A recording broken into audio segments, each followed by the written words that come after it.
When billionaire CEO Mark Everston steps into the wrong cabin on a luxury cruise, he's expecting a meeting, not a confrontation with the woman he walked away from 5 years ago, and certainly not twins who look just like him. Rachel Hart has built a quiet life for her sons, far from the spotlight of Mark's high-powered world. But one wrong door, one leaked photo, and suddenly their lives are plastered across gossip sites. She never told Mark the truth, and now she's forced to face the man who broke her heart, with two little reasons who deserve answers. Trapped together at sea, past and present collide. Between stolen glances, unexpected laughter, and the storm of emotions they never outran, Mark and Rachel must decide if love is worth the risk, even after everything. One wrong turn, one second chance, one love that never truly let go. Let me know where you're watching from in the comments. I love hearing from you. Don't forget to like this video and subscribe to the channel for more heartfelt romance, one life at a time. The cabin door clicked open, and Mark Everston stepped inside, not expecting his life to change for a second time. He barely glanced at the sleek brass numbers as he swiped his keycard. His mind was elsewhere. Acquisition targets, market predictions, the pending merger with Horizon Tech. The cruise had been a PR stunt, nothing more. A show of balance to humanize his image. Mark hated cruises, too confined, too casual, too close to people. He shoved the door behind him, already loosening the collar of his pressed shirt as he strode across the plush carpeted floor. Then he froze. There were voices. Not just voices, children's voices. "Mommy, he's here!" A tiny voice chirped from around the corner. Something clattered to the floor. A toy, perhaps. Mark's blood cooled. He glanced at the hallway behind him. Had he entered the wrong room? A shape appeared in the doorway of the adjoining bedroom, and time split in half. Rachel. She stood there barefoot in a simple cotton dress that clung to her like memory. Her hair was shorter than he remembered, curling at her jawline, but her eyes, those startled, storm-colored eyes, were the same. Mark's lips parted, but nothing came out. Rachel's face turned pale as porcelain. She didn't speak, didn't move. Another voice rang out. A second child. "He looks like the guy on TV." Mark blinked, turning toward the living area. Two small boys were staring at him. Brown curls. Curious gazes. Dimples that matched his own. His heart slammed once, then again. The older boy tilted his head. "Are you lost, mister?" Rachel's voice sliced the air. "Boy's bedroom. Now." They obeyed without question, ducking into the adjoining space. She waited until the door clicked close before stepping into the room. "What are you doing here?" she asked, her voice tight, low. I think I came to the wrong room," Mark replied, though his feet were rooted to the spot. "I was told suite 412. This is 421. She crossed her arms. "So yes, you did." Mark dragged a hand down his face. "Right, of course." He turned toward the door but hesitated, glancing back. "Rachel, I don't." Her tone was like frost on glass. 5 years, that's how long it had been, since she walked out of his apartment, since he let her go, chose his company over the one person who ever made him forget about his next meeting. Now she was here, with twins. He exhaled, the sound shaky. "Those boys." "Don't finish that sentence," she snapped, stepping forward. Her hands trembled at her sides. "Whatever you think, this is not your business." Mark nodded, chest tight. Of course. But it was his business. He couldn't deny it, not when those boys had his eyes, not when everything inside him screamed that walking out of this room meant losing more than just a second chance. It meant losing the truth. Rachel reached for the door. "You should go." He didn't argue, didn't plead, not yet. Instead, he stepped back into the hallway, the door clicking softly behind him. He stood there, staring at the number etched into the wood. One wrong door, and everything had changed. Mark didn't sleep that night. The gentle rocking of the ship, the soft hum of ocean outside his suite, none of it soothed the storm inside him. He sat in the corner chair, suit jacket draped over the arm, tie abandoned on the floor. His phone sat untouched on the nightstand, still blinking with pending messages. But the only thing he could see was Rachel's face. And the twins. He'd barely glimpsed them, just enough for a punch to the chest. The way one boy had looked up at him with wide eyes, blinking as though he recognized Mark. Not from TV, but something deeper. Something unspoken. It was impossible, illogical. And yet, by morning, Mark was in the gym, pushing himself through reps he didn't feel, sweat dripping from his brow. He tried to run from it on the treadmill, to rationalize it away like every deal he'd ever closed. She never told me. She didn't even call. Maybe they aren't mine. But none of it felt right. Rachel had been so many things, but never manipulative. If anything, she had too much integrity. That was part of the problem. She'd walked away from his world of late nights and boardrooms because he stopped making room for her in it. And now she was a mother. To twins. He left the gym just after sunrise, showered, dressed, and headed to breakfast, hoping the buffet would offer a distraction. Instead, he spotted her again, before she saw him. She was near the back of the dining hall, tucked into a booth far from the windows. The twins were eating pancakes.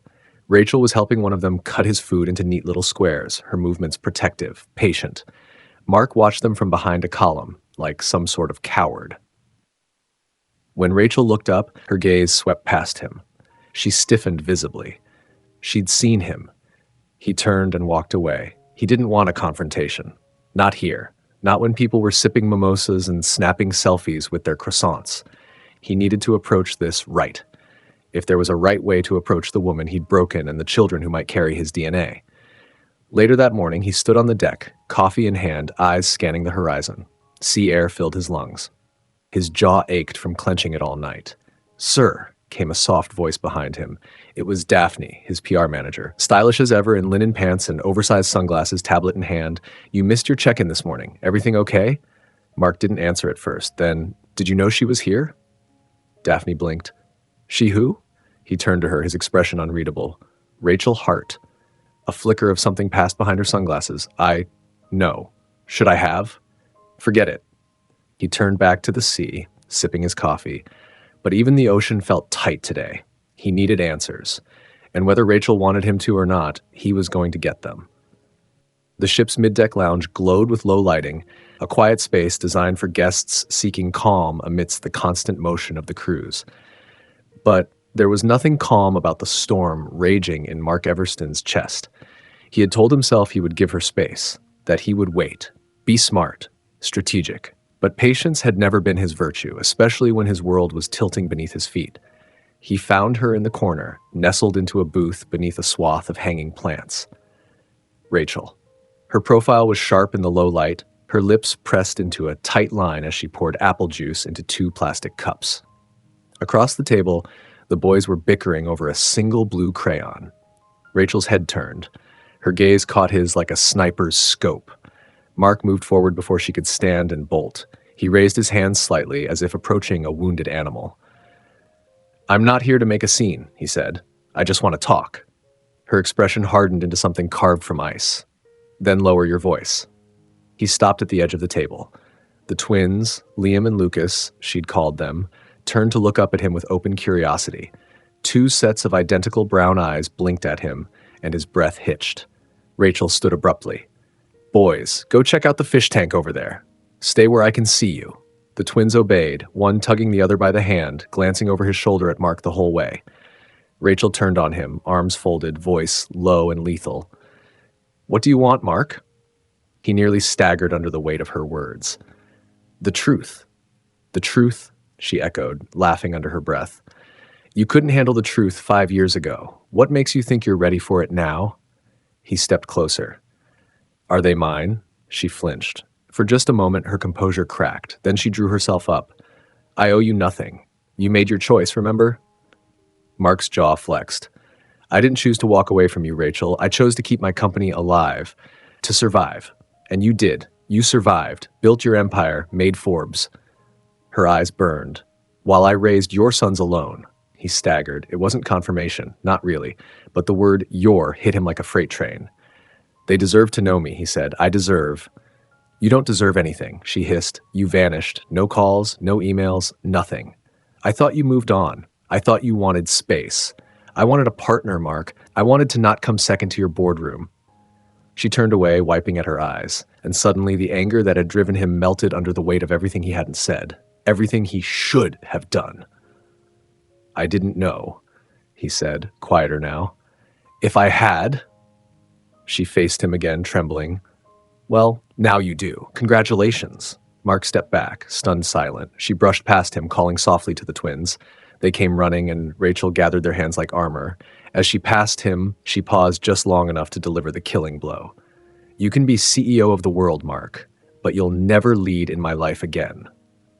And then she was gone, leaving only the scent of citrus shampoo, the sound of little sneakers squeaking on the deck floor, and a man who suddenly realized he'd lost more than time.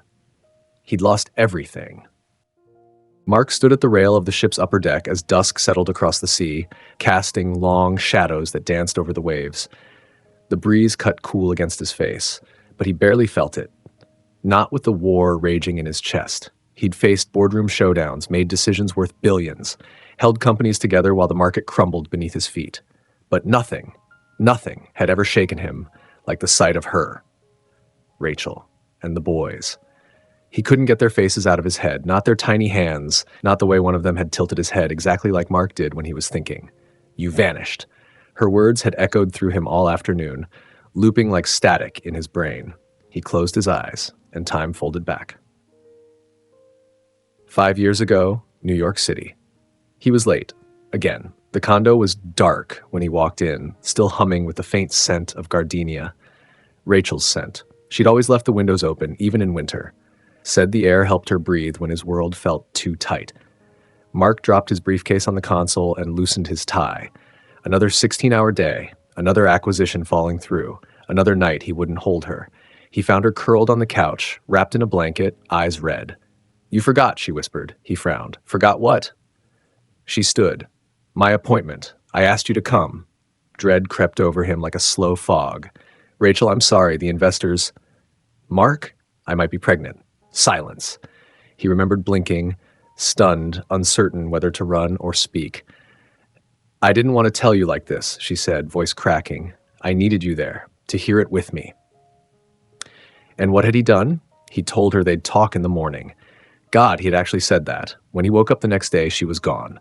Present day, the cruise ship. The sea hissed below, water foaming against the hull. Mark clenched the railing, his knuckles bone white. He hadn't reached out. Not after that night. Not after the press cycle had turned brutal again, when the company needed saving and he'd told himself that anything else, anyone else, was a distraction. But Rachel wasn't a distraction. She had been his center, the only real thing in a life of artifice. He looked up at the sky, where the first stars were piercing through the blue. How many nights had she rocked his children to sleep? How many birthdays had he missed? What if they never forgave him? Mark turned away from the sea, jaw clenched. If this ship was a second chance, he would fight like hell not to miss it, even if it meant confronting the worst version of himself along the way. There were a dozen better places for him to hide. Mark chose none of them. He sat like a king cast from his throne, legs stretched, sunglasses on, blazer off, as if he hadn't just had his world detonated by the woman who'd once owned it. The sun scorched down on the ship's upper deck, guests lounging beside the infinity pool, sipping tropical cocktails. Music played from hidden speakers, a perfect backdrop for leisure and lies. But Mark Everston wasn't here to relax. He was here to watch. He spotted Rachel before she saw him. Her silhouette against the bright railing, her posture tense, careful. The twins were with her, running toward the shuffleboard area, their laughter unbothered by the storm clouds gathering in their mother's expression. He should have looked away. He didn't. Every part of him wanted to stand, walk to her, say something, anything that could unravel the mess he'd left behind. But his tongue was heavy, his pride heavier, and still he watched. Until someone sat down beside him. "Well," said a voice like cut glass and corporate power, "if it isn't the world's most wanted absentee father." Mark didn't flinch. "Hello, Daphne." His PR manager crossed her legs with precision, her tablet tucked under one arm, designer shades hiding her full expression. "You do realize you're trending?" she asked, tapping the screen. "Mark Everston, cruise ship, secret kids, social media's having a field day." Mark growled. "I didn't leak anything." "No," Daphne agreed, scrolling, "but someone did. And unless you want your face plastered with captions like CEO love child scandal, you need to get ahead of this." He pulled off his sunglasses, eyes cutting toward Rachel. She was crouched now, adjusting a shoe on one of the boys. Her hand lingered on his shoulder, soft, steady. Her love was there in every movement, the kind of love Mark hadn't earned. I can't spin this, he muttered. Not when it's true. Daphne paused. So they are yours. He didn't answer. Didn't need to. His silence was a confession. She sighed. Then we go into containment mode, craft a statement, make it heartfelt. We'll control the narrative before the paparazzi can twist it into a soap opera. This is a soap opera, Mark said bitterly. One I wrote 5 years ago and rewrite it, Daphne said sharply. But fast. Mark stood suddenly, towering over the lounge chairs and the murmuring crowd. Across the deck, Rachel met his gaze. Her expression flickered, surprise, annoyance, something deeper he couldn't name, and then she turned her back. The pain was swift, sharp, and humiliating. But Mark Everston was not a man who gave up. Not on his company, not on his future, and not anymore, on her. He straightened his shoulders, voice firm. I'm not hiding behind a lounge chair, he said to Daphne. I'm going to talk to her. And if she doesn't want to listen, Mark looked ahead, eyes fixed on the woman who still had his heart and possibly his legacy. Then I'll make her. Rachel saw him coming long before he reached her. Mark Everston, in his pressed linen shirt, top 2 buttons undone, sleeves rolled up like he was just another man on vacation, like he wasn't the storm that had torn through her life once already. He moved through the crowd with purpose, eyes locked, jaw tight, powerful as ever. People noticed him. They always did. But this time, the stares weren't just admiration. They were curious. They were hungry. Because whispers had already started to spread. She could feel them, hear them. The woman with the twins, the CEO who might be their father, the secret family on a luxury cruise. God help her. Mommy, Lucas tugged at her hand, his eyes wide. Why are people looking at us like that? Rachel knelt swiftly, brushing his curls off his forehead, forcing a smile that cracked at the edges. They're just curious, sweetheart. Ignore them. Is it because of that man? Liam asked, pointing straight at Mark. Rachel's stomach turned. Mark stopped a few feet away, hands at his sides. His voice was low, steady. Can we talk? Not here, she snapped, standing fast. Not in front of them. He glanced toward the boys, visibly forcing himself to rein it in. Somewhere private, then. Rachel hesitated. Not because she wanted to speak with him, but because she knew what was about to happen. The moment they moved, the eyes would follow. The whispers would sharpen. The camera phones would rise. Too late. A woman in a straw hat had already lifted her phone, angling it just enough to pretend she wasn't recording. Rachel's nostrils flared. No, she said, loud enough to cut through the murmurs. We don't need to go somewhere. You want to talk? You say it right here. Mark blinked. Rachel? No, she said again, stepping closer, fire blazing behind her voice now. You walked into my life without warning, without permission. You don't get to dictate terms now. People were definitely watching. Mark could feel them, the press of attention growing hotter. He reached for calm, for control. I'm trying to help. Help? Rachel's laugh was bitter. By what? Standing here looking like the picture-perfect dad while everyone speculates about how generous you must be to acknowledge the mother of your children on vacation? The air cracked. Mark's expression turned stony. So you are admitting they're mine? Rachel's breath caught. Her lips parted, but no words came out. Then, slowly, she stepped back. This isn't about you. This is about them. They're 5. They don't even know your name. Mark's jaw clenched. Rachel turned to the onlookers. Enjoy your entertainment, everyone, she called. We'll be the scandal on your breakfast blog tomorrow, I'm sure. She turned back to Mark, eyes bright with rage. You wanted to talk? You've had your moment. Now leave us alone. She grabbed each twin by the hand, their little fingers wrapping instinctively around hers. Her arms were steel. Her spine was unbending. And as she led them away, heads high, Mark could only watch. The woman he had once loved had become a fortress. And whether or not he deserved it, she was determined to keep him outside. The photo hit the internet before Rachel even made it back to her suite. One shot. That was all it took. One perfectly timed snap. Mark standing a breath away, her face tight with fury, the twins flanking her like tiny storm chasers. A standoff on a cruise ship deck immortalized in digital clarity. By the time the elevator doors closed, her phone was buzzing with texts from unknown numbers. She silenced it, heart pounding, gut churning. Liam and Lucas tugged at her sleeves, asking innocent questions while her thoughts spiraled. How long until everyone knew? How long until the world chewed them up and spit them out for sport? Inside the suite, she handed the boys tablets and snacks, murmured something about quiet time, and locked herself in the bathroom. Her hands trembled as she opened her phone. And there it was, a headline already gaining traction. Mark Everston's secret family, CEO caught in heated exchange with mystery woman and twins on luxury cruise. Below it, the photo, zoomed in, cropped, enhanced for maximum drama. Rachel dropped the phone onto the sink and leaned hard against the counter. Her reflection stared back, tight jaw, wild eyes, hair escaping her ponytail. She looked like a woman unraveling. A knock. Then Liam's voice on the other side of the door. "Mommy, are you okay?" She blinked back tears and forced steadiness into her voice. "I'm fine, baby. I'll be out in just a minute." Across the ship, Mark stared at the same headline. He was in his cabin, shoulders tense, phone clutched so tightly his knuckles were white.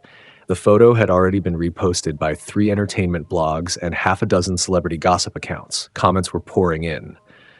Those kids look exactly like him. Wonder how long he was hiding this. Can't wait for the paternity drama. That woman looks like she'd set his suit on fire and smile while doing it. Mark tossed the phone onto the bed and ran a hand through his hair. The damage was done. There was no containing this. Daphne burst in a moment later, tablet in hand, voice tight. "We need to respond now. I have a draft statement. Soft, deflective, nothing definitive, but we can't wait." "No," Mark said flatly. "We don't release anything." Daphne stared. "Mark?" "I said no." He turned to her. "If I say something before I talk to Rachel, I'll make it worse. If I act like this is just another PR problem, she'll never speak to me again." Daphne crossed her arms. "Then what's the plan?" Mark exhaled slowly, eyes fixed on the horizon beyond the window. "I find her. I fix this. And not because of the press." His jaw hardened. "Because I owe her everything." Mark was pacing. Not just pacing, raging in calculated, furious circles across his suite, while Daphne barked into her phone and tried to juggle the incoming flood of crisis alerts. 3 media outlets had already run with the photo. 2 more had requested official comment. His inbox had over 60 unread messages, half of them from board members, the other half from lawyers. And then there was the voicemail from his mother. "Mark? Darling, is there something you forgot to tell me?" He pressed his palms into his eyes and growled. "This can't be happening like this." Daphne ended her call and spun toward him. "We need to go into lockdown mode. No interviews, no appearances, no access to the kids. I'm already arranging private security." "No." Mark's voice was hard, controlled, absolute. Daphne froze. "You're joking." He looked her square in the eye. "I'm not playing the game this time." She stepped toward him, frustration flickering beneath her sleek composure. "Then what are you doing, Mark? You have a company on the verge of merger, a board that wants answers, and a billion-dollar reputation teetering on a child-sized scandal." He stared at her. "They're not a scandal. They're mine." The silence that followed was deafening. Daphne's expression faltered. "I'm not denying them," Mark said, "and I'm not using them to spin this like it's a mistake I can apologize for and move past." He reached for the tablet in her hand and scanned the proposed statement. Corporate fluff, carefully worded denials, deflections, safe lies. He deleted it. "This isn't a narrative, Daphne. It's my life, my family." Her tone softened just barely. "And Rachel, have you spoken to her?" "I've tried." His jaw flexed. "She's avoiding me, and I don't blame her." Daphne sighed and dropped onto the leather sofa. "You want my advice?" He didn't answer, but she gave it anyway. "Stop reacting like a CEO. You're not in a boardroom. You're in her world now, and she's not one of your assets." Mark leaned against the wall, the ocean beyond the window glinting like it held all the answers he didn't. Rachel, the twins. 5 years of silence. He'd spent his entire adult life controlling outcomes. But this was personal. This was chaos. And for once, Mark Everston couldn't delegate his way out. Meanwhile, across the ship, Rachel stood in the small gift shop near the central atrium, pretending to browse as her phone lit up again. Another headline. Another message. "You should have sold the story first. Get ahead of the narrative. Call me. I know people who can handle this." "What are you doing with him again?" She shut the screen off, shoving the phone deep into her bag. Everything she had built, quiet, intentional, protected, was crumbling. And the man who shattered her 5 years ago, he had the nerve to act like he was the one under siege. Rachel gripped the edge of the shelf as her vision blurred. She wasn't going to fall apart. Not again. Rachel didn't flinch when he entered the library. She was seated in the back corner, a hardcover open in her lap, her body present, but her mind clearly miles away. The dim lighting cast warm shadows across her face, softening the stress lines that had deepened since the photo went viral. A cup of untouched tea sat beside her on the table. Mark stopped just inside the doorway, unsure whether to speak or turn around and leave her in peace. But she saw him. Her shoulders tensed before she even looked up. "If you're here to apologize again," she said flatly, "you can save your breath." "I'm not here to apologize," he said, voice quiet but firm. "Not yet." She closed the book. "What do you want, Mark?" He stepped forward, just enough to see her clearly, but not enough to invade her space. "I want to know the truth. I want to hear it from you. Not the press, not the gossip blogs. You." She said nothing, but her eyes shimmered with warning. He swallowed. "Are they mine?" The question hit the table like thunder. Rachel's fingers curled around the book cover. She didn't speak right away. The silence between them was thick with everything they hadn't said in 5 years. Finally, she exhaled. "You really want to have this conversation here? In a public space? Where someone could be 2 shelves away pretending to read Jane Austen while recording every word?" Mark's jaw clenched. "You've made it very clear you don't want to talk anywhere else." Rachel stood slowly, the book forgotten. "Fine," she said, voice controlled. "You want to know the truth? Yes, they're yours." It was a whisper, but it struck like lightning. Mark's world shifted. The floor tilted. Somewhere, a breath escaped his chest he didn't even know he'd been holding. "They're yours," she repeated, and this time her voice was stronger. "Every freckle, every dimple, every stubborn streak, they are your sons." He sat down hard across from her, stunned. "Why didn't you tell me?" She stared at him. "You don't get to ask that." "Yes, I do." His voice rose, just a little. "You had every way to reach me, every opportunity. And I tried!" She snapped. "You think I didn't?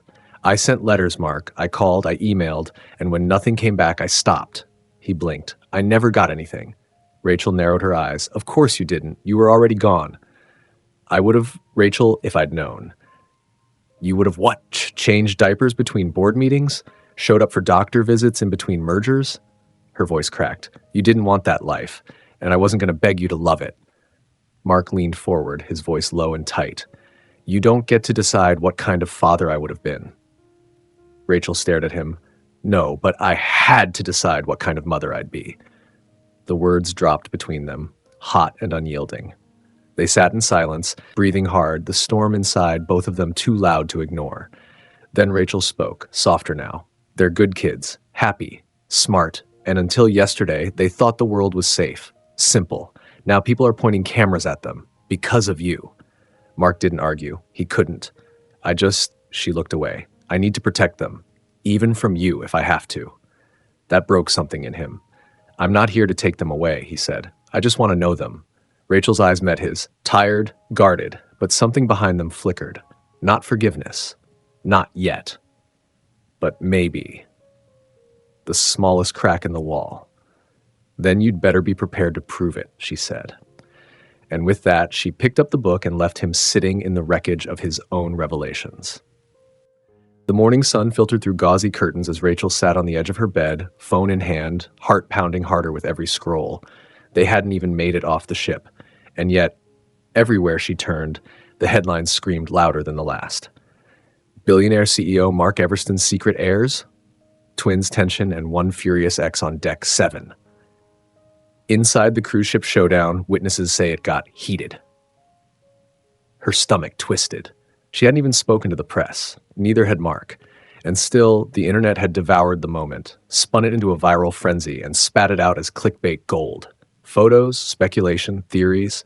People were analyzing the twins' features, lining up photos of Mark's baby pictures beside Liam and Lucas.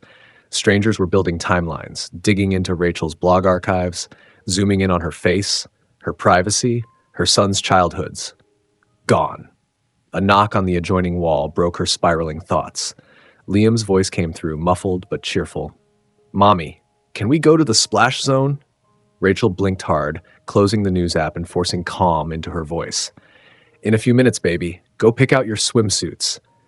She waited until their footsteps padded away before finally standing. Her reflection in the mirror was pale, braver than she felt, and then her phone buzzed again. A message from her old college roommate, now a junior editor at Gossip Insider.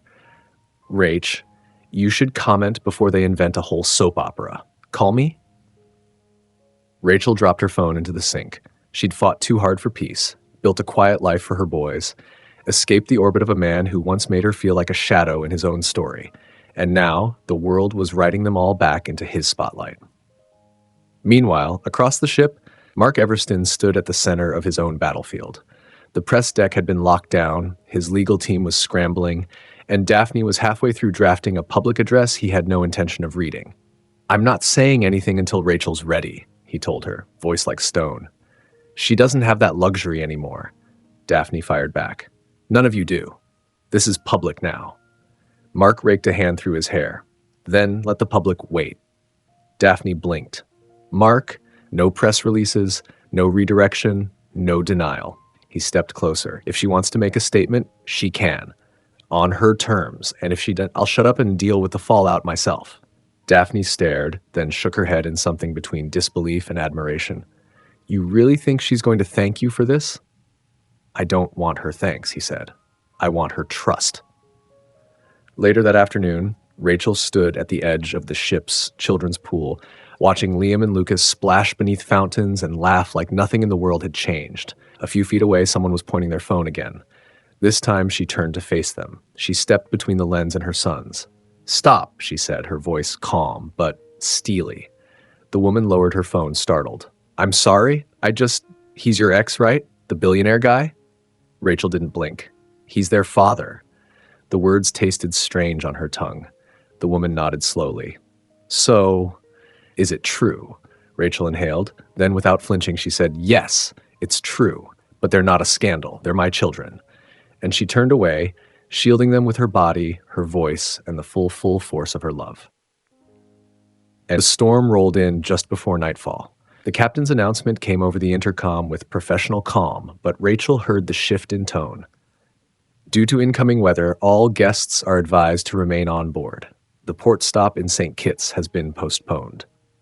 She stood near the lounge window, arms crossed, watching gray clouds coil over the sea like a warning. The cruise was meant to be an escape, for the boys, for her sanity, for a few quiet moments of simplicity. Now, it had become a spotlighted battleground, and the storm outside felt like a mirror of the one inside her chest. Lucas tugged at her skirt. Mommy, does this mean we can't go to the beach tomorrow? No, baby, she said gently. We'll stay on the ship until it's safe. Liam frowned. Can we still go to the arcade later? Rachel hesitated. She'd promised, but leaving the cabin meant risking more eyes, more whispers, more, hey, came a voice from behind her. Deep, familiar. Her spine stiffened. Mark, he stood at the entrance of the lounge, casual in jeans and a black Henley that fit far too well. The boys lit up like tiny suns when they saw him. Mark, they chorused, running toward him. Rachel's breath caught as she watched them, arms flung around his legs, their joy unburdened, innocent. Hey, little guys, he said, crouching down. What's this I hear about arcade plans? Lucas looked up. But we can't go anymore. Mommy said there's a storm. Mark glanced at Rachel. Then we stay on ship. Doesn't mean we can't make it fun. Rachel stepped forward slowly. They shouldn't be out there with all the attention. I know. His voice lowered, sincere. That's why I booked out the arcade for an hour. She blinked. You what? I paid the staff to close it off, just for them. No cameras, no spectators, no drama. Rachel stared, uncertain whether to be touched or suspicious. Why would you do that? Mark stood, gently resting a hand on Liam's shoulder. Because I missed 5 years. And if I get 1 hour to fix a fraction of that, I'll take it. Rachel looked down at her boys, hope shimmering on their faces, tiny hands tugging at hers. Please, Mommy, Lucas whispered. She exhaled slowly, the fight momentarily ebbing from her chest. Fine, she said. 1 hour. The arcade was empty, the flashing lights blinking in rhythm with the occasional rumble of thunder outside.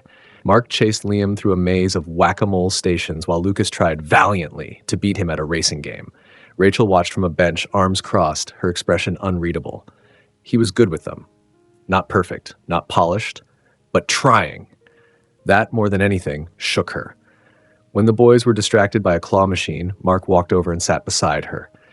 "They're amazing," he said softly. "You did everything I didn't." She glanced at him. "You don't get credit for noticing that now." He nodded, accepting the blow. "I'm not asking for credit." There was a beat of silence. "Why now, Mark?" she asked. "Why are you really here?" He turned to her, and for once, there was no CEO polish, no PR-friendly lines, because I opened the wrong door and found the only right thing I've ever lost. Rachel looked away, throat tight. "I don't know what you're trying to prove," she said. Mark's voice was low. "That I'm not running anymore." The boys were unstoppable. Liam darted between machines like he'd consumed pure sugar, his laughter echoing through the empty arcade. Lucas was more focused, methodical, determined to master every game with quiet precision. But both of them gravitated toward Mark like gravity, like instinct. Rachel watched it happen in real time. She sat on the padded bench at the back of the room, arms wrapped around herself. The storm outside rumbled, but it couldn't compete with the storm in her chest. Mark knelt beside a claw machine, coaching Lucas through his third failed attempt to grab a plush alien. "You've got to time it," he said, guiding the boy's hand. "Wait until it's right above what you want, then drop it." Lucas squinted, tongue poking out slightly. He hit the button. The claw descended, hooked, lifted, dropped, successfully, into the chute. Lucas whooped and grabbed the toy like he'd won gold. "I did it! Mommy, look!" Rachel smiled in spite of herself. "I saw, baby. That was awesome." He ran over and plopped the alien in her lap, grinning. "It's for you." She smoothed his hair.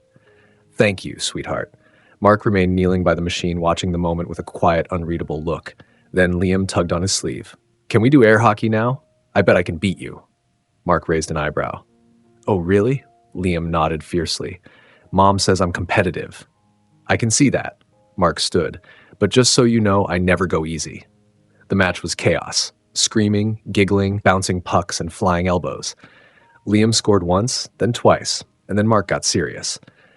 Rachel watched the scene unfold like she was standing outside her own life. She'd imagined what this would look like years ago when the twins were tiny and colicky, and the idea of their father felt like a distant ache. Now here he was. Not flawless, not swooping in with solutions, but present, engaged, trying. And for the first time since he'd walked into her suite uninvited, she wasn't entirely sure how to feel about that. After the game, Liam sprawled out dramatically on the carpet. "I almost beat you." "You did," Mark said, breathless, in spirit. Lucas climbed into his lap like it was the most natural thing in the world. Mark froze for a moment, then wrapped an arm around him, steady and unsure all at once. Rachel stood, hesitating. "Boys, it's time to get ready for bed." "Aw," they groaned in unison. Rachel raised a brow. "You can see Mark again tomorrow." The twins lit up. "Promise?" Liam asked. Mark looked at Rachel, waited. Rachel's eyes lingered on him, cautious. Then, reluctant, she gave a single nod. "Promise," she said. Mark smiled, quietly shaken. It wasn't a reconciliation. It wasn't redemption, but it was something he hadn't had in 5 years. A start. The boys were asleep. Rachel stood on the narrow balcony outside her cabin, arms wrapped around herself, staring into the velvet dark ocean. The storm had passed, leaving behind wet railings, a glimmer of stars, and a humid hush that clung to everything. She hadn't heard him approach. "I used to hate silence," Mark said from behind her. Rachel didn't turn. He moved to stand beside her, careful to keep distance between them. It felt like failure, like I wasn't doing enough, saying enough, being enough. Rachel let the silence stretch deliberately. "Now?" he continued, resting his hands on the railing. "It's different. Silence feels earned, real." She glanced at him, one brow raised. "And yet, you've never been good at handling it." Mark turned to face her fully. "You're not wrong." Rachel exhaled slowly. "I don't know what you want from me, Mark. From them." He met her gaze. "The truth, I want to know them. I want them to know me. Not as some viral headline, not as the guy who walked away. As their father." She laughed. Soft but sharp. "You don't get to say that like it's simple, like showing up a race is 5 years." "I don't expect it to." "Good," she snapped, "because trust doesn't reset just because you finally decided to show up." Mark nodded slowly. "Can I ask you something?" Rachel didn't answer, but she didn't walk away either. "Why didn't you push harder?" he asked, voice quieter now. "If you really tried to reach me, why stop? Why give up?" Her eyes flashed. "Because I knew who I was dealing with." "That's not fair. You were consumed, Mark. Obsessed. You stopped seeing anything but your own ambition." He opened his mouth, then closed it. Rachel looked out at the sea again. "I sent 3 letters, 2 voicemails. I emailed your assistant. What was her name? Amanda? Amanda quit after the IPO. She blocked my number," Rachel said, and the email bounced back. "I figured it out, Mark. You didn't want to be found." "I never. Don't," she cut in. "Don't tell me what you never meant. Intentions don't raise children. Actions do." The words hung in the air, sharp and final. Mark gripped the railing tighter, the night air clinging to his skin. "I wasn't ready," he admitted, voice raw. "Not back then. I didn't even know what I was losing." Rachel's laugh was bitter. "No, you didn't." He turned toward her again. "But I do now." For a moment, neither of them moved. The sea stretched endlessly beyond them, the air between them thick with resentment, guilt, and something softer neither one wanted to name. Mark's voice dropped. "Is there any version of this where I get a second chance?" Rachel's expression didn't change, but her silence didn't say no. Not this time. The sun returned by mid-morning, bright and warm as if the storm had never passed. Rachel sat at a shaded table on the upper deck near the ship's cafe, watching as Liam and Lucas darted toward the ice cream stand, grinning like the world hadn't exploded in headlines just days earlier. A small miracle. She spotted Mark before he said anything. Tall, calm, sleeves rolled up, hair still damp from a morning swim. He looked less like a CEO and more like a man trying to catch up with time he couldn't reclaim. "I heard the boys wanted ice cream," he said casually as he approached. "They've been talking about it since breakfast," Rachel replied. No sharpness in her voice today, just fatigue wrapped in familiarity. Mark smiled. "It's a universal cure, isn't it?" she smirked. "At least until the sugar crash." They watched the twins debate between chocolate swirl and mango blast. Liam argued for rainbow sprinkles. Lucas demanded whipped cream all the way to the lid. Mark glanced at Rachel, the faintest trace of amusement in his voice. "Are they always like this?" "Every day," she said. "They come as a package, chaos and all." A quiet laugh slipped from him. "I can handle chaos." Rachel looked over, surprised. "You?" he shrugged. "Turns out it's a better motivator than my quarterly reports." She smiled before she could stop herself. Lucas came barreling back with his cone, already dripping. "Mommy, taste mine." Before Rachel could answer, he shoved the cone toward her with a wobbly hand. She leaned in, took a tiny bite, and gave him a dramatic nod. 10 out of 10. Liam plopped into the chair beside her, his cone towering with toppings. Mark sat down across from them. For a few minutes, there was peace. No interviews, no rumors, no tension. Just the sound of children giggling and the faint hum of music drifting from a poolside speaker. Rachel wiped a smear of chocolate from Lucas's chin. "Slow down, sweetheart. You'll get a brain freeze." Mark leaned back, watching her with a quiet expression. "You're a good mom." Rachel's eyes flicked to his, cautious. "You're doing something right," he added, softer now. "They're incredible." Rachel looked down at the boys, her whole world wrapped in 2 sticky, sun-warmed packages. "I had help," she said simply, "from Grace mostly, and their preschool teacher, Miss L. A village, you know." Mark nodded slowly. "Still, I should have..." She stopped him with a look. Not angry, just tired. "Don't ruin this moment." And just like that, the edge fell away. They sat there quietly, not friends, not strangers, something in between, something suspended. Mark tapped the edge of the table. "Think they'll let me come with you to lunch later?" Rachel glanced over, considered him for a long beat. "Maybe," she said, "if you don't try to fix anything or plan anything, just be here." His lips lifted into the kind of smile she hadn't seen in years. Unarmored. "Real, I can do that." The ship was quieter after dark. Gone were the shrieks of children from the pools, the background hum of shuffleboard and arcade machines. Even the bars had quieted into murmurs and music. Rachel stepped out onto the observation deck, craving a moment alone. She leaned against the railing, barefoot, hair loose for the first time in days. The sea stretched black and endless before her, stars blinking through the night sky. She didn't hear his footsteps until he was close. "I figured I'd find you here," Mark said softly. Rachel didn't turn. You always had a thing for dramatic lighting, a hint of a chuckle, and you always had a thing for slipping away when no one was looking. She cast him a sidelong glance. Some things don't change. Mark stepped up beside her. Some things do.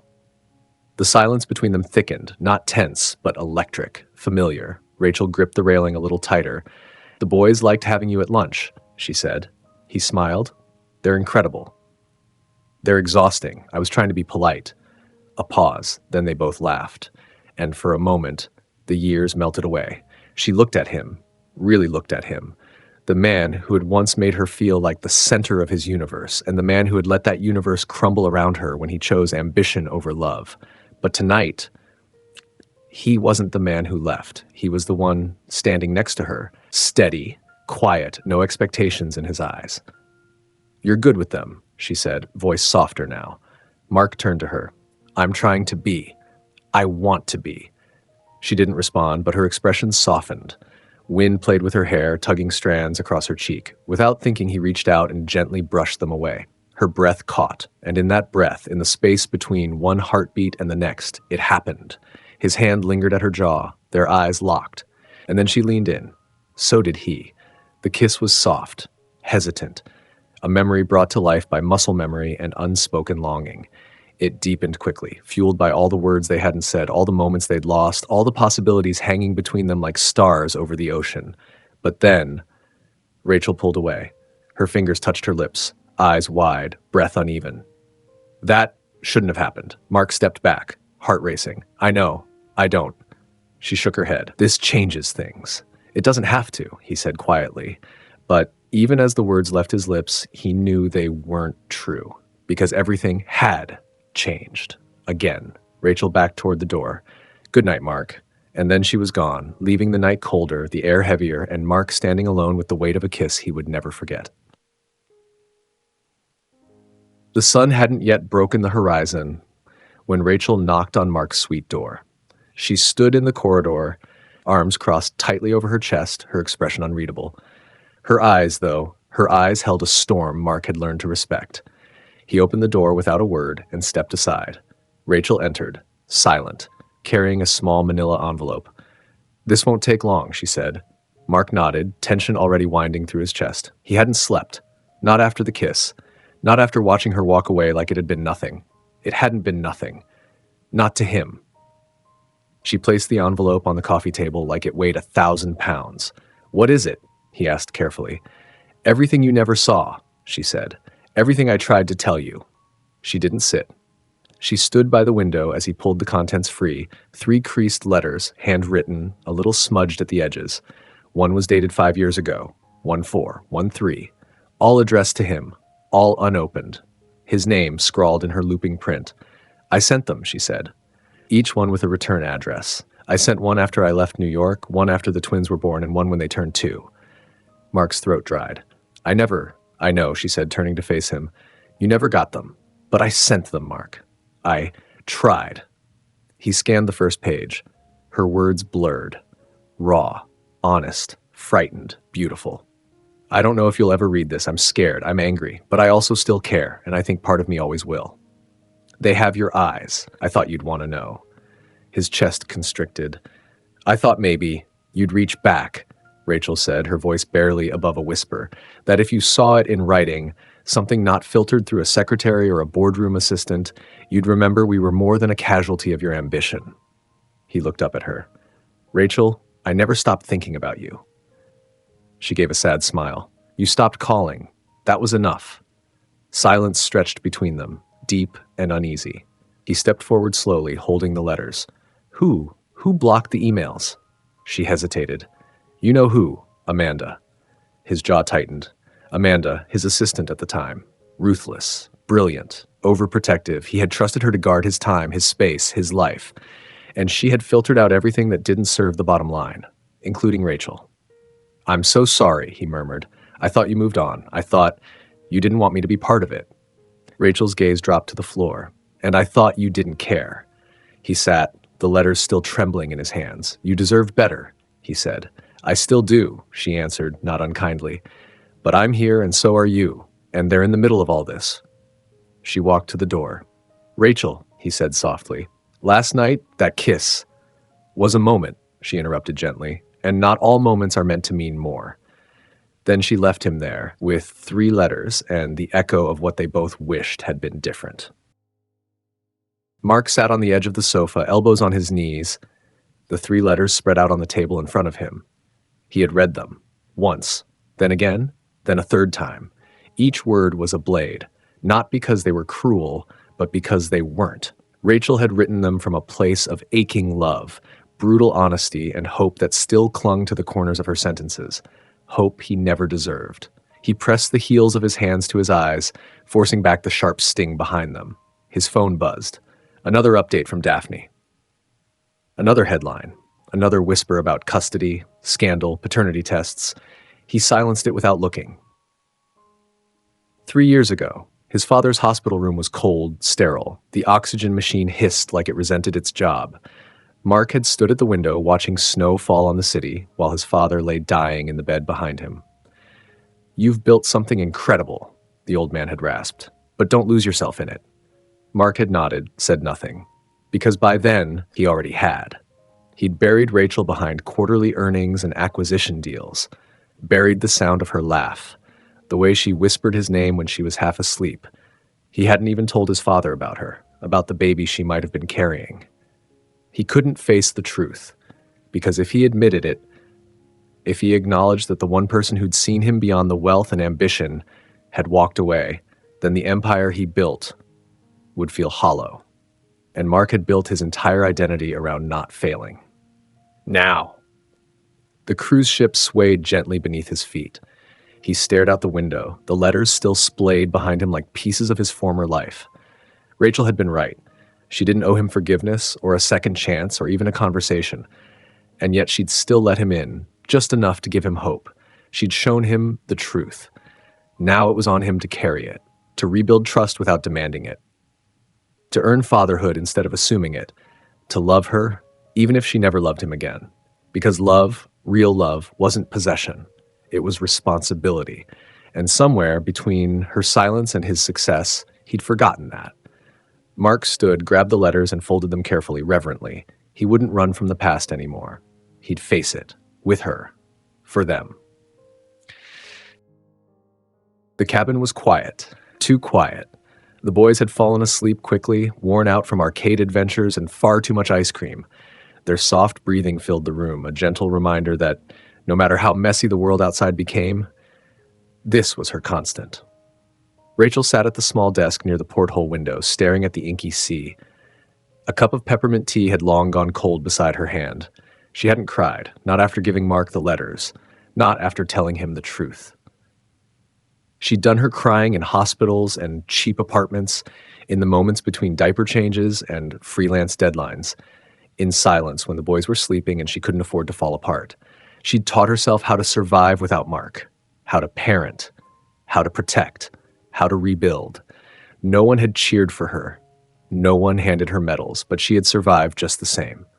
Rachel pulled her robe tighter around her and walked over to check on the boys. Lucas had kicked his blanket off again. She gently tucked it back around his small body, brushing his curls from his forehead. He stirred. "Mommy? Mommy?" "I'm here, baby," she whispered. He smiled in his sleep. "Okay." Her heart ached. What would happen if Mark stayed? What would happen if he didn't? Rachel moved back to the window, her thoughts loud in the hush of the cabin. She didn't hate Mark. She wanted to, but hate took energy she couldn't spare.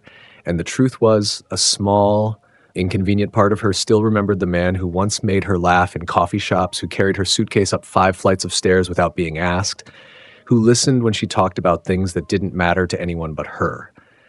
But remembering him wasn't the same as trusting him. And trust, that was something earned in the dark, when no one was watching. Could he do that? Could he be the kind of man her sons deserved? Rachel didn't have answers. Only instincts. And right now, her instincts told her to move cautiously, to protect her heart, to protect theirs. But it didn't escape her notice how the boys leaned toward Mark, and how, for the first time since they were born, she didn't feel entirely alone. Liam shouted, gripping the wheel of the mini race car as if his life depended on it.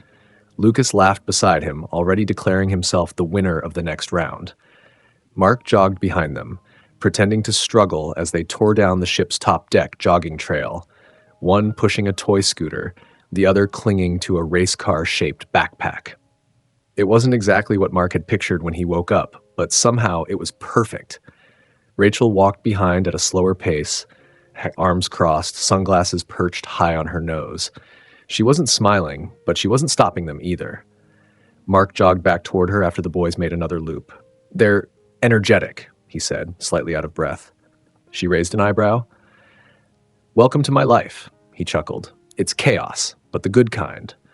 They're 5-year-olds with unlimited enthusiasm and a dangerous belief that they're invincible," she said. "It's a miracle I haven't wrapped them in bubble wrap." He glanced toward the boys. "They're fearless." "They have to be," Rachel said. Then she hesitated, softening. "They take risks, but they also know someone's always there to catch them." That landed somewhere deep in his chest. She didn't say it accusingly, but Mark heard it anyway, the weight of what hadn't been. The boys returned a moment later, sweaty and triumphant. "Mark," Lucas said breathlessly, "can you come swimming with us later?" "Yeah," Liam added.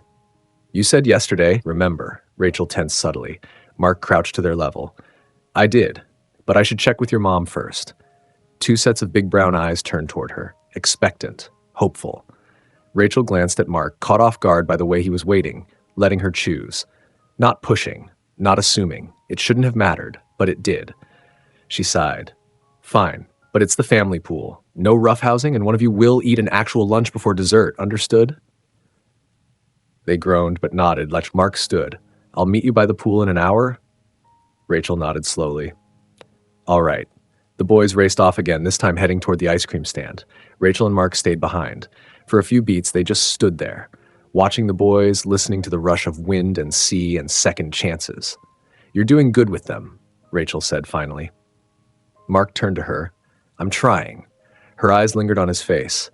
"They don't just need you to show up, Mark. They need you to stay." "I will," he said, no hesitation, "as long as you'll let me." Rachel looked away, her voice quieter. "That's the part I haven't figured out yet." Mark didn't press her. He didn't promise things he couldn't guarantee, but he stayed. And sometimes presence speaks louder than any vow. Rachel stood at the railing of the pool deck, towel in hand, watching the boys splash in the shallow end with Mark. He was letting them dunk plastic toys over his head, laughing like he didn't have $1 million company hanging in the balance. Like this was the life he was meant to live all along. And maybe, just maybe, it was. But the moment shattered the instant she checked her phone. One new message from Grace. "Just saw this. You might want to prepare. Horizon Tech deal leaked. They're saying the cruise was a cover for negotiations. Photos of you and the boys are attached." Her stomach dropped. Rachel tapped the link and stared at the headline, blinking in disbelief. CEO Mark Everston's surprise cruise. Is it a family vacation or business camouflage? Sources claim the billionaire is finalizing a game-changing merger. Romance with mystery woman a PR move? She didn't feel the phone slip from her hand, didn't feel the chill of wind brushing across her skin, because she had let her guard down, and now the world was tearing it all apart. Again. 10 minutes later, Mark emerged from the pool with the boys. Lucas in his arms, Liam bounding ahead, yelling something about goggles and snacks. Then he saw her face. "Rachel?" he asked gently. She held out the phone, expression cold. "Care to explain this?" Mark read the headline. Then again, his smile faded. "Rachel, I had nothing to do with this." "Really?" Her voice cracked, but not from weakness. "Because I warned you. I told you what would happen if we became a story again." "I didn't leak anything," he said, jaw tight. "I've been with you and the boys this entire trip. I didn't even take a meeting." "But you were planning to," she snapped. "Weren't you? The Horizon merger. That's the real reason you're on this ship."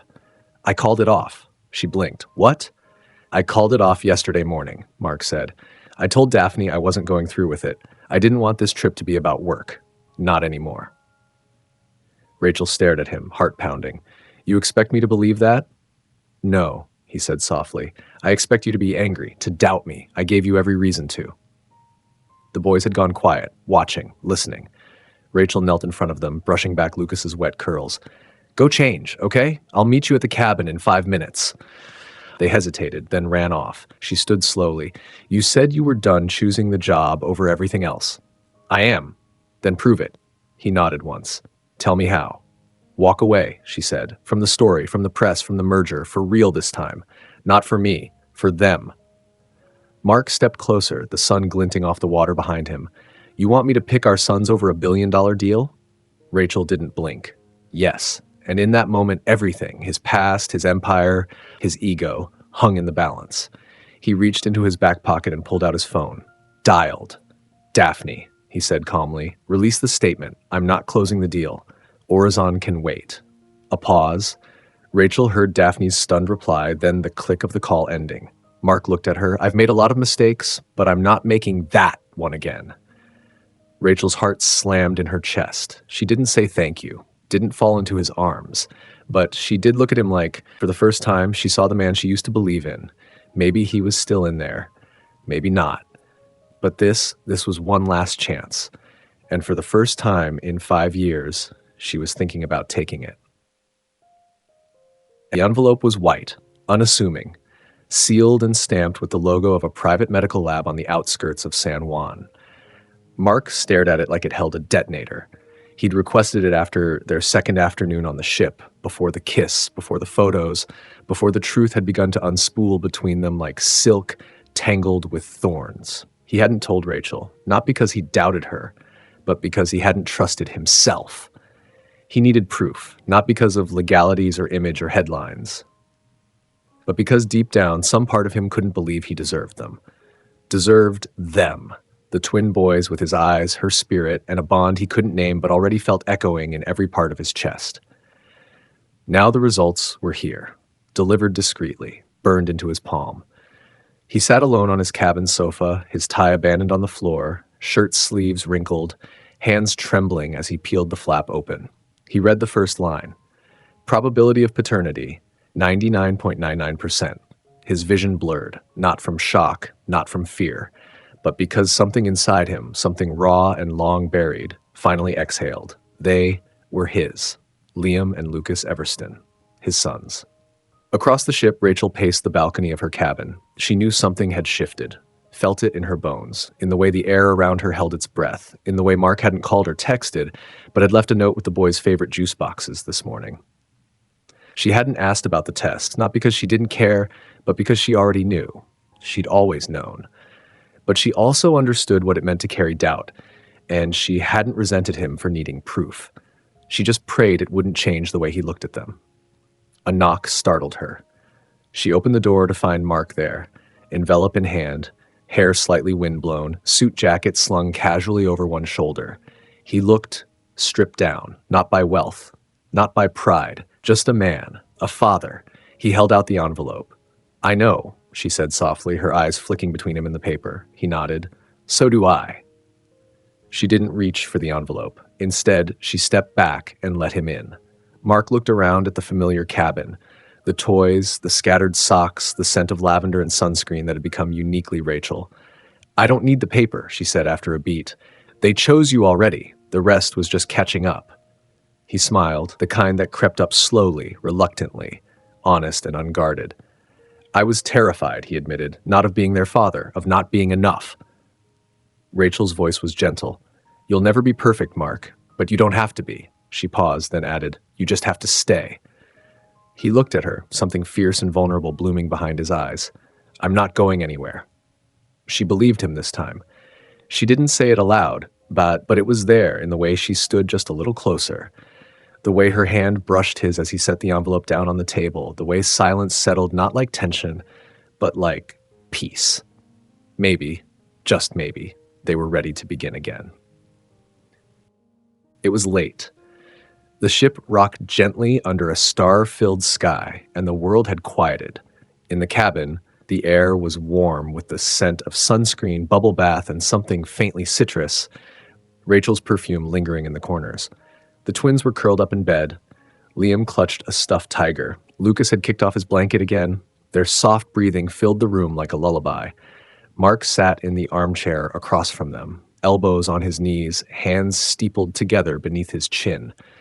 He should have felt triumphant. The test had confirmed what his heart already knew. The boys were his. But all he could feel was grief. Grief for every lost bedtime story, every birthday party he hadn't attended, every fear, every fever, every scraped knee Rachel had soothed on her own, grief for not knowing the way Lucas liked his sandwiches crustless, for not seeing the way Liam's eyes sparkled when he was about to tell a joke, for 5 whole years of memories that weren't his to claim. And now they were here, his sons. So close, so real, so forgiving. "Daddy?" a sleepy voice murmured. Mark froze. Liam sat up, rubbing his eyes. "You're still here." Mark swallowed. "Yeah, buddy, I'm still here." The word daddy hung in the air like a fragile thread of light. Liam crawled down and patted over, climbing into Mark's lap without hesitation. Mark held still for a moment, stunned. Then his arms came around his son slowly, reverently. Lucas stirred too, blinking awake. "What's wrong?" "Nothing," Liam whispered, nestling closer. "He's just sad." Mark's breath caught. He buried his face in Liam's hair, gripping him tightly. "I'm not sad," he whispered. "I'm just sorry." Lucas slid off the bed and climbed onto the other side of the chair, sandwiching Mark between their small, warm bodies. The boys yawned in sync, heads resting against his chest. Mark had never cried in a boardroom, never lost control in front of investors, clients, cameras. But here, in a dim cruise ship cabin, holding his sons for the first time without fear or proof or pressure, tears slipped silently down his face. Not for show, not from shame, but from love. From the unbearable beauty of what he had, of what he almost missed forever. Rachel watched from the doorway. She didn't say anything, didn't interrupt.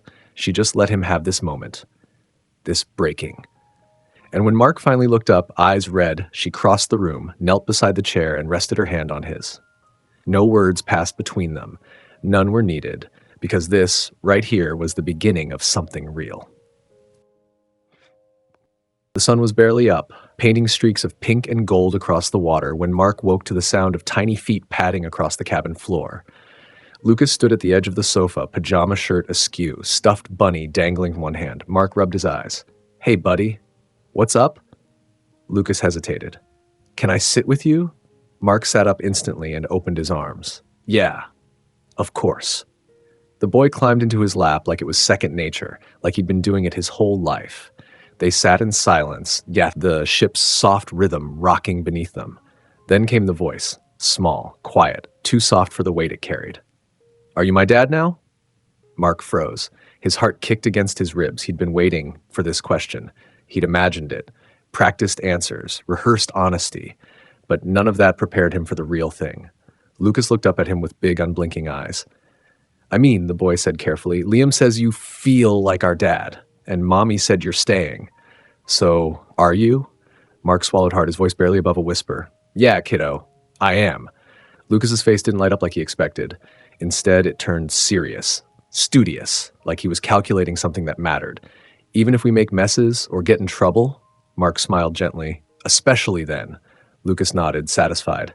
"Okay, then, can I call you Dad now?" Mark's throat tightened. He didn't trust his voice, so he nodded. Lucas beamed. "Dad," he said, like he was trying the word on for size. "Cool." Then, without warning, Liam burst in from the adjoining room, sleep-tuzzled and wide-eyed. "Hey, no fair. You asked without me." Mark blinked as Liam launched himself onto the couch. "We were supposed to ask him together." Lucas shrugged. "I woke up first." Mark laughed, the sound rough and real. "You can both ask me 100 times. My answer won't change." Liam leaned in close. "So, you're really our dad?" "I'm really your dad." Liam's smile split wide. "We're going to need a lot more pancakes." Rachel stood just beyond the doorway, hand pressed to her chest, listening. She didn't move, didn't interrupt, but her heart, aching, guarded, hopeful, let in just a little more light. They'd asked the question. Mark had answered, and now the boys had a word for him they'd never used before. Dad. Not just a title, not a role, a bond. And for the first time since she boarded the ship, Rachel believed that maybe, just maybe, this family wasn't broken, just waiting to be found. Mark found Daphne on the upper deck, phone in one hand, coffee in the other, sunglasses perched low on her nose despite the clouded morning sky. She looked up as he approached, arching one perfectly sculpted brow. "You look like you haven't slept," she said. He didn't smile. "I didn't come for small talk." Clearly. She set the coffee down and stood straighter. What is it? Mark reached into his back pocket and pulled out the folded letters. Rachel's letters. The ones she said she sent years ago. The ones he never received. He laid them flat on the small table between them. I need you to tell me the truth. Daphne's expression faltered, just for a second. Then she lowered her sunglasses, eyeing the paper. Where did you get those? They were addressed to me, Mark said. Rachel sent them, one after she left, one after the boys were born, 2 years later. Daphne didn't answer. Mark leaned forward. Did you ever see these? A beat. Then another. And finally, she nodded. I did. His jaw tightened. You intercepted them? I screened them, she said, tone clipped. Like I was supposed to. Like you told me to. His chest constricted. I told you to filter spam, not to erase people. You told me to protect your time, Mark, to block distractions. You were drowning, remember? Her voice rose slightly. You were barely holding the company together after the merger collapse. Rachel's name on an envelope, out of nowhere? It read like a distraction you couldn't afford. He stared at her. So you made that call for me? She looked away. I didn't know about the kids, I swear. I thought it was closure. A woman trying to pull you back when you were barely staying afloat. Mark stepped back, his face pale. You didn't trust me to make that choice for myself. I trusted you to prioritize your future, Daphne snapped. And if I'm being honest, you weren't ready back then. You would have let her go anyway. I just spared you the pain of having to say it. Silence roared between them. You were wrong, Mark said quietly. I never would have let her go. Not if I knew. Not if I really knew. Daphne's shoulders sagged, her mask slipping.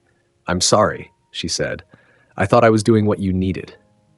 He looked at her, something cold and final settling in his gaze. You didn't. She picked up her coffee, her voice quieter now. What are you going to do? Mark turned without answering, walking away from the only person who'd been at his side through every deal, every rise, every fall, because now he saw what it had cost him. Rachel.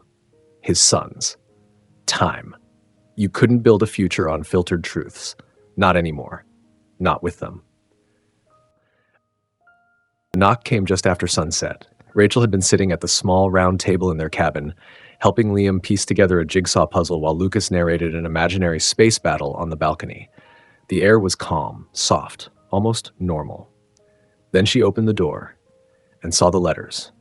Her letters. Mark stood there holding them like an offering. No smile, no pretense, just the quiet weight of 5 years pressing between them. Rachel's breath caught. You found them. I didn't, Mark said gently. Daphne had them. Her face froze. What? She screened them, said it was to protect me. Thought you were a distraction I couldn't afford. Rachel's legs gave a little. She stepped back, motioning for him to come in. The boys were still occupied, thank God. She took them, she whispered. Mark nodded. She never told me, not a word until today. Rachel sat down slowly, the words sinking in like stones in deep water. So all this time, you didn't ignore me. No, he said, kneeling beside her. I didn't even know I had something to answer. She picked up the letters, trembling now, her writing, her words. Every sentence she'd agonized over in the quiet corners of her tiny apartment, every syllable she'd written while wondering if he'd even care. I thought you didn't want us, she said, voice breaking. I never stopped wanting you. The dam cracked. Tears welled in her eyes, hot and unrelenting. She had cried before, out of anger, exhaustion, sheer loneliness. But this was different. This was grief for all the almosts, the birthdays he missed. The nights she stayed awake, watching fevers break, the kindergarten drawings with no father figure, the moments where she'd told herself they were better off without him, even when she didn't believe it.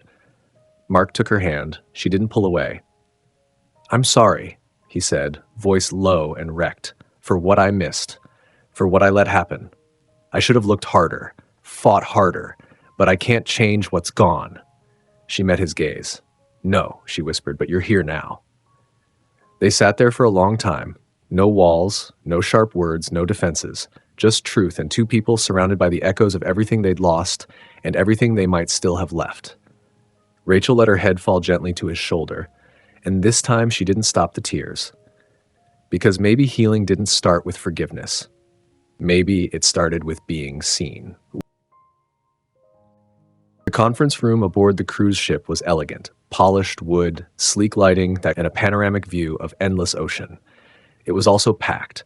Executives, investors, assistants with earbuds and tablets, and at the center of it all, a man who was supposed to be closing the biggest deal of his career.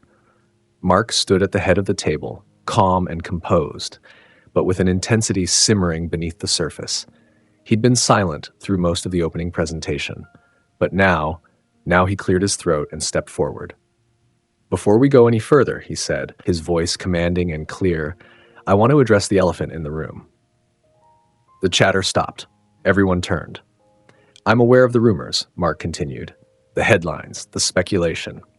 He pulled out a folded piece of paper from his jacket pocket and laid it on the table. "This deal with Horizon was meant to be the next phase of Everstun Technologies, a global merger, a headline maker, and yes, the timing would have looked brilliant." He paused. "But I'm not moving forward." Gasps, murmurs. One executive dropped his stylus. Daphne, seated near the back, looked up sharply. "Mark?" He held up a hand. "This isn't a negotiation. I'm walking away." Silence. Mark looked around the room, steady now, rooted. "I'm not making this decision lightly, but I'm making it for the right reasons, not just as a businessman, as a father." He let that hang in the air. "I'm no longer interested in acquiring more. I want to protect what I almost lost. The woman I love, my sons, Lola, the future we might still have." He stepped back from the table. "If that means losing a few headlines, or a few billion, I can live with that." And just like that, he turned and walked out. Rachel was on the lower deck, helping the twins pick shells from a souvenir shop when her phone buzzed with a headline alert. "Mark Everston shocks investors. Horizon merger called off in dramatic cruise ship address." She read the article once. Then again. She didn't need confirmation, didn't need to hear him say it. Because in that moment, she understood something rare and precious. He wasn't just showing up, he was choosing them. That night, Mark returned to the cabin. The boys were asleep.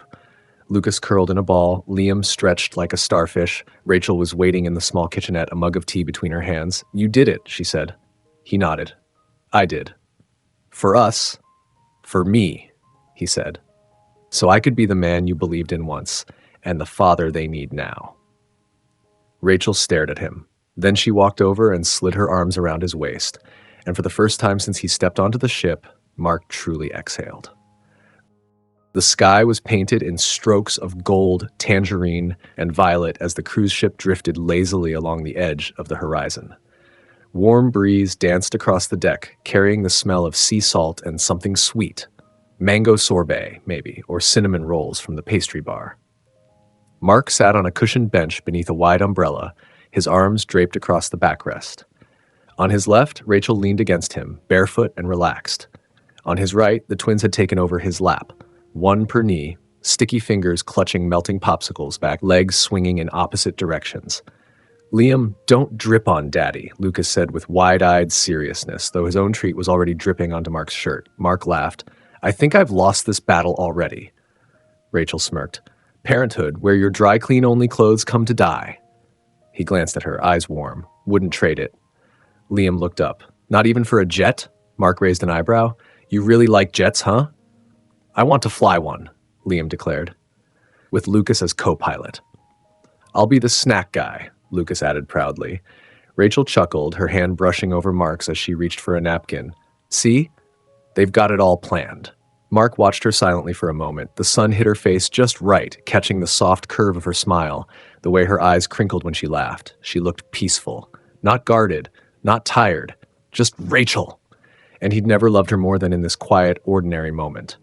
"You know," he said softly, "this feels like a life." She looked at him. "It is a life." Mark nodded. "One I thought I'd never have, one I almost missed." Her smile faded into something softer. "But you're here now." They sat like that for a while, the four of them, a beautiful, messy constellation orbiting one another with newfound ease. The sun dipped lower, and the ship lights flickered on, casting everything in a golden glow. Lucas curled into Mark's side. "Can we do this every day?" Mark kissed the top of his head. "As long as you want me here, I'm not going anywhere." Rachel rested her head on his shoulder, whispering just loud enough for him to hear. "They're not the only ones who want that." Mark's throat tightened. He turned and kissed her forehead, lightly, reverently. They didn't need grand declarations tonight. Not when the most powerful thing in the world was happening right here, beneath a setting sun. They were becoming a family. For real. For keeps. The stars had taken over the sky. Rachel stood on the private balcony of their cabin, arms resting on the railing, watching the waves glow under the moonlight. The boys had fallen asleep hours ago, tired from sun, sweets, and squeals of laughter. Peaceful, safe, whole. Behind her, the sliding door opened. She didn't turn, but she knew it was him. Mark stepped out quietly, hands in his pockets, the ocean wind ruffling his hair. He stood beside her for a while, saying nothing, just breathing the same air. "They're dreaming," she said softly. He smiled. "Any idea what about?" Lucas probably about snacks. Liam, flying jets with gummy bears as passengers. He chuckled, then fell silent again. Rachel glanced at him. "You're quiet tonight." Mark turned to face her, his expression open in a way she'd never seen before, stripped of the CEO polish, the rehearsed charm. "I've been thinking," he said, "about time and choices and the kind of man I was when I let you walk out of my life." She didn't speak, just listened. "I've spent the last few weeks falling in love with you all over again," he said, "not just with who you are, but with the life you built when I wasn't there, the strength you carried, the love you poured into our boys. You didn't just survive, you thrived. And now, every day I spend with you and them, it's not enough. I want more." He pulled something from his pocket. Rachel's breath caught. Not a box, not velvet, just a simple ring. Thin, elegant, no stone, no flash. "I didn't want spectacle," he said. "I wanted sincerity." She looked down at the ring, then back at him. "I'm not asking to erase the past," he continued, "or to pretend this has been easy, but I am asking for the chance to build something new. With you, with them, with all the mess, the laughter, the growth." He stepped closer. "Will you marry me, Rachel Hart? Not for what we were, but for who we are now." Tears welled in her eyes, unspoken and honest. She reached out and took the ring gently from his hand. Then she slid it onto her finger. "Yes," she whispered, voice trembling. He pulled her into his arms, and when their lips met this time, it wasn't hesitant or stolen. It was sure. It was home. Morning sunlight spilled across the cabin like a blessing. Rachel sat on the edge of the bed, still barefoot, still glowing, turning her hands slowly to watch the ring catch the light. It wasn't flashy. It wasn't loud, but it was hers. Simple, solid, honest. Just like the man who'd given it to her. The twins were already stirring. Lucas rolled over first, then Liam yawned so loudly she swore the walls shook. Mark leaned in from the doorway with a conspiratorial grin. "You two awake yet?" Two sleepy heads popped up in unison. "We are now." Mark sauntered in and sat at the foot of the bed. Rachel watched him, heart full.